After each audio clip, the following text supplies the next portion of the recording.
Hey guys, little announcement. Well, actually, not so little announcement. I am now partnered with Scuf Gaming. Scuf hands down makes the best controllers out there for competitive gaming. I've actually been using their controllers for years and years now, from the good old Xbox 360 days all the way through the current gen consoles as well. And you can now use code IMMORTAL to get 10% off your order until December 2nd, and then after that my code will get you 5% off moving forward. So if you are interested, feel free to check out the link in the description below, and now on to today's video.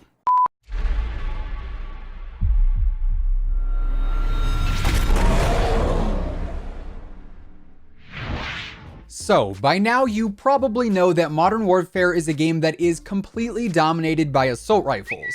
Without a doubt, the current meta absolutely favors the assault rifle category, as they seem to be the most consistent with their efficiency due to the layout of most maps and the general time to kill. With the right setups, thanks to the gunsmith and the sheer amount of customization that we have there, you can build these AR classes to fit nearly any playstyle imaginable, and thus they are incredibly effective to use. So today we're breaking down 5 assault rifle classes that you need to use here in Modern Warfare. But before we jump into those, if you are new here, hey, hi, how you doing? Welcome to the channel. Each and every day we are covering the latest news and intel within the world of Call of Duty. So if you do want to stay on top of that stuff, feel free to subscribe with your notifications turned on. That way you'll always know when I post a new video. And of course, if you enjoy this one, let me know by dropping a like rating on it, as it would be much appreciated. And now let's get into 5 dominant assault rifle classes to try out ASAP. So these classes are in no particular order. I'm sure there is one you could probably deem the best and others you could deem slightly worse, but at the end of the day, when it comes to the assault rifle category, these are the 5 weapons that I find to be the top dogs. First and foremost, we have the AK47, which is one of the most versatile weapons we have in the entire game. You can transform it into an RPK LMG hybrid, an AK-74U SMG hybrid, an AK-12 or an AK-15 lookalike, and of course you can experiment around with plenty of other setups too. But for me, my go-to AK-47 setup consists of 5 attachments that I feel all complement the weapon quite nicely. My first attachment is the GI Mini Reflex. This one is a bit more preference based. Of course, if you are fine with the stock iron sights, well then more power to you. You can add an extra attachment on once it's all said and done, but personally I'm just not too huge on the AK-47 sights, so I do like to take an optic attachment for one of my 5 spots just to help me be a bit more accurate. I then like to use the skeleton stock. Truly, I do think this is the best stock option on the AK-47, as it offers the best pro to con ratio, as it ends up increasing the aim walking movement speed, the overall movement speed, and the aim down sight speed in exchange for a slight decrease in aiming stability. So you may notice a bit more sway when ADS'd, but in general, those 3 pros are all huge benefits on the AK, which does feel a little heavier and a bit less agile in its stock form. So the skeleton stock definitely has a very big impact there. Then I use the Ranger foregrip as an underbarrel attachment, and this will end up increasing the recoil control and the aiming stability in exchange for a decrease in the aim walking movement speed and also the ADS speed. But luckily, that doesn't hurt the weapon too much, because that skeleton stock does boost those stats up a bit more as previously mentioned. And of course, that recoil control, especially on the AK, which has some decent kick, is a key component in this setup too. Attachment number 4 is going to be the 40 round mags, just for the simple reason that I think the stock magazine can be a bit of a hindrance in those situations where you may run into a lot of enemies at once. So those 40 round mags are kind of just a precautionary measure in a sense. Then finally, I've got the stippled grip tape on there for the increased aim down sight speed and sprint to fire speed, both of which are honestly huge benefits, and you'll end up seeing this attachment on a lot of my setups because it really is one of the best in the entire game when it comes to efficiency. So when we have all of those attachments on the AK-47, you can see that the accuracy, the range, and the mobility all increase, and the control slightly decreases, which essentially allows this weapon to be even more effective in a variety of ranges. The added mobility helps with close to medium range fights, the added range helps in those long distance engagements, and the increased accuracy helps in all of the aforementioned scenarios. So this weapon hits hard consistently, making it one of the best assault rifle setups in the entire game. Moving on, we then have the Odin, which honestly I think is a bit of an underrated assault rifle. It is a lot slower firing than most of the others out there, but where it lacks in fire rate, it definitely makes up for in damage. So accurate players will really see better results when using this weapon just because that damage output is so good. Here, my first attachment is going to be the Odin Factory 730mm barrel, as it increases the damage range, the bullet velocity, and the recoil control, in exchange for a decrease in aim down sight speed and also overall movement speed. So it allows the weapon to be a bit more effective at longer ranges, while slightly decreasing its mobility, which is a decent trade if you ask me. I then use the Cronin LP945 Mini Reflex. Once again, I just don't really like the iron sights all that much, and the LP945 is a nice optic to have equipped for better accuracy from my own experience. Next up, I've got the Operator Foregrip, which increases the recoil control while decreasing the aim down sight speed.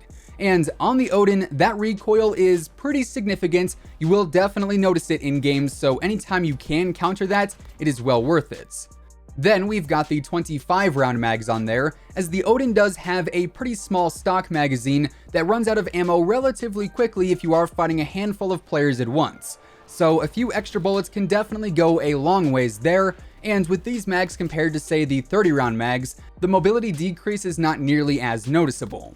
And then lastly, I've got the rubberized grip tape on here, and this is one of the few times I actually use this grip, as this also ends up helping the recoil control, which as mentioned is a huge help in the long run.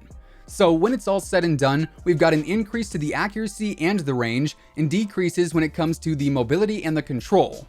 But when you are accurate with this weapon, it feels incredibly rewarding to use because it is just so powerful.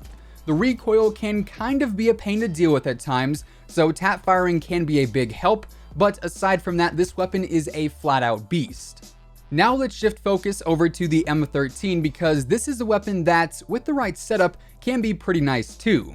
My first attachment here is going to be the Tempest Marksman barrel, as it increases the bullet velocity, the damage range, and the recoil control, in exchange for a slower aim down sight speed and a slower overall movement speed. But it does give the M13 some better range, which is one of the areas where this weapon is a bit weaker in its stock form. I then use the GI Mini Reflex here as well, again it is just preference there. And then I've got the M13 Skeleton stock, which is going to end up increasing the aim walking movement speed, the overall movement speed, and the ADS speed, while only decreasing the aiming stability. So much like on the AK47, this skeleton stock adds quite a few benefits to the weapon's performance. We then also have the 50 round mags, as the stock magazine can run out pretty fast, especially at a longer distance, since this weapon is a bit weaker than some of the others that we have on the list. And finally, I use the stippled grip tape for all the same reasons as before. Altogether, this setup will end up increasing the accuracy, the range, and the mobility, and it will slightly decrease the control. So this weapon ends up really excelling in close to medium range fights, whereas it's decent in long range engagements, but it plays as sort of a more rush friendly AR compared to some of the others that we've talked about so far. Continuing on, we then have the Kilo 141, and this is personally my favorite weapon in the entire game. I don't know, just something about this weapon really makes me enjoy using it when I'm just casually going for gameplays and not so much going for gold camo or certain officer challenges with other weapons.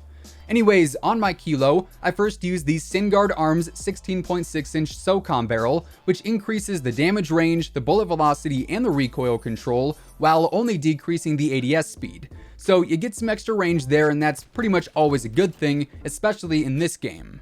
I then once again used the GI Mini Reflex and the stippled grip tape for all the same reasons as before. The Ranger foregrip for its added recoil control primarily, as that can help in some of those long range fights. And finally, the 50 round mags once again for the same reasons as on some of the other setups from earlier.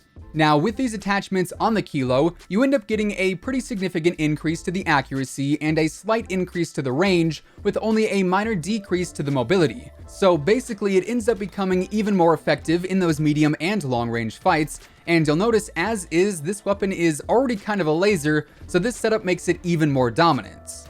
Then, finally, it wouldn't be a best assault rifle setup video if we didn't mention the M4A1, as it is still probably the best weapon in the game in this category.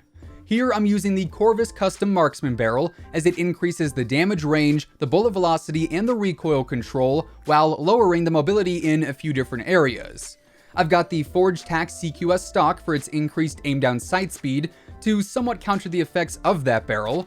I've got the Ranger foregrip once again for that increased recoil control, and also the 50 round mags and the stippled grip tape here yet again. So with this setup, you'll get an increase to the accuracy, the range, and the control with only a slight decrease to the mobility, so all around, the laser beam that is the M4A1 ends up becoming even more accurate at an even greater distance. So clearly, you'll be melting people with this setup, no questions asked. Now, with all of that being said, those are 5 of the best assault rifle setups you can use here in Modern Warfare, and that is effectively going to wrap things up for today. If you found the video helpful or if you just simply enjoyed it, let me know by dropping a like rating on it, as it would be much appreciated. And of course, if you are new here and you want to stay up to date with everything going on in the world of Call of Duty, including all the latest news and intel, updates and leaks, and pretty much everything else in between, feel free to subscribe with your post notifications turned on. That way you'll always know when I post a new video. As I mentioned earlier, I am now partnered with Scuff Gaming, so if you do want to pick up a brand new controller just in time for the holidays, be sure to use code IMMORTAL at checkout to get yourself a nice little discount there. Until next time, take it easy, have an awesome rest of your day, and I'll catch you guys later. Peace out.